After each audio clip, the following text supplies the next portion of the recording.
Welcome back. Color Me Human is a grassroots organization dedicated to fostering diversity, equity, and inclusion within the community.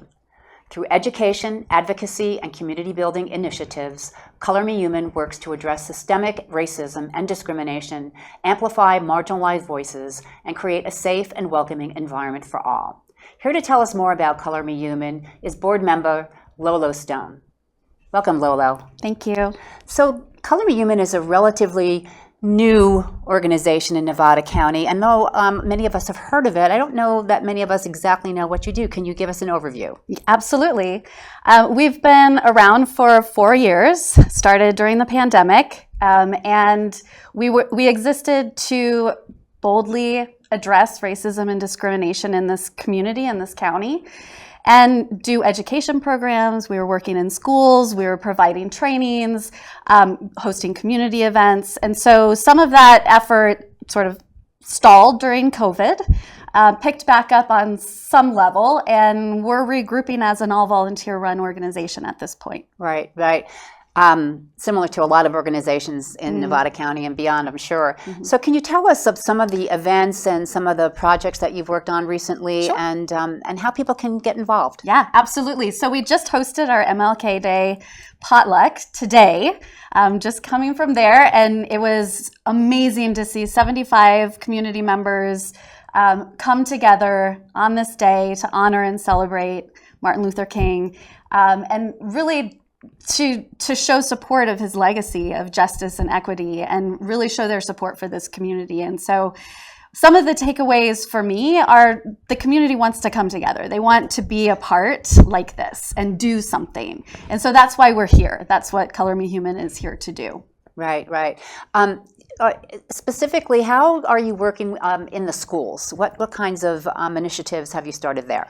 Yeah, so so as a volunteer-run organization, we're connected to a bunch of experts. So if they are experts in training on anti-racism, anti-bias, we connect schools with those folks. And so it could be an individual, it could be a team of people that go in and talk about bullying, and talk about racial slurs that are happening to students. And so really talking about and problem solving in those instances. And so that's our connection, is the connection to the broader community, and how we can help to step in and sort of amplify those voices. And foster awareness, I suppose. Absolutely. Yeah. Absolutely. Yeah. You know, it seems like DEI is under attack recently. Yeah. How has that impacted the conversations that your group is having? It is under attack, and we have to talk about it. I mean, it doesn't. Right. It's not going away. No. Sadly, in our community and communities across the country, racism, discrimination, bias, violence, hatred exists. And so, what do we do to combat that? We have to stand up, and we have to have a voice, and we have to be present. And so, I think whatever we call it as a society, it's still there. Yeah, it doesn't matter what you call it. We have to be honest and open. Right. You know, it seems that we're not known for incredible diversity here in Nevada County. I mean, we do have many people of color and such, but not like other counties. So it may seem a little bit more distant for people as an urgent issue. Do you find that is true? No, it's not a distant issue at all. We're a growing community. There is a lot of diversity in the folks that work here, that play here. We have to realize where we're situated, right? People are coming and going in this community all the time. We're also small. We're a small community. We also have to be an open and respected and welcoming community. And so that's part of our mission, is to create that environment where people do feel safe and secure and feel that there are people, organizations, and the community at large that will defend them and stand up for them when things are unjust. Right. Good for you. Thank you. That's awesome. Thank you. How can people get involved, and in what ways can people get involved if they're interested? And tell us how they can reach out to you. Yeah, absolutely. Go to our website, so colormehuman.org, and sign up for our email list, sign up to volunteer.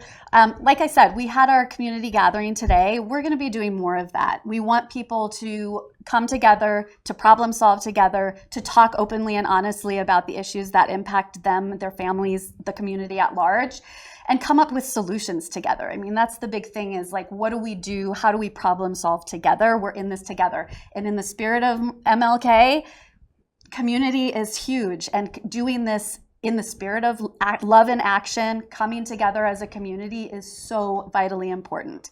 So we'll be hosting more of these things in the coming years, in the coming months, in the coming days. Depending on the issues that arise, we have to be able to respond. There's talk of rapid response networks. I work for a national organization around immigration, and so there is a national movement for emergency rapid response in that issue area. Yes. That's a big concern for folks. And so knowing what those resources are that are out there, connecting folks to those resources, and just being that catalyst and that convener, I think is a really important role for Color Me Human. But it's a role for us as individuals in this community too, to be able to stand up and defend and speak out against the things that we're seeing that are unjust and wrong. Yes, and it seems to me that fear is, one of those modes that, creates miscommunication and a lack of knowledge about certain issues, the fear factor. Absolutely. Fear is definitely always there. And some people are fearful because they're the ones that are being impacted directly by racial slurs, by discrimination, by violence.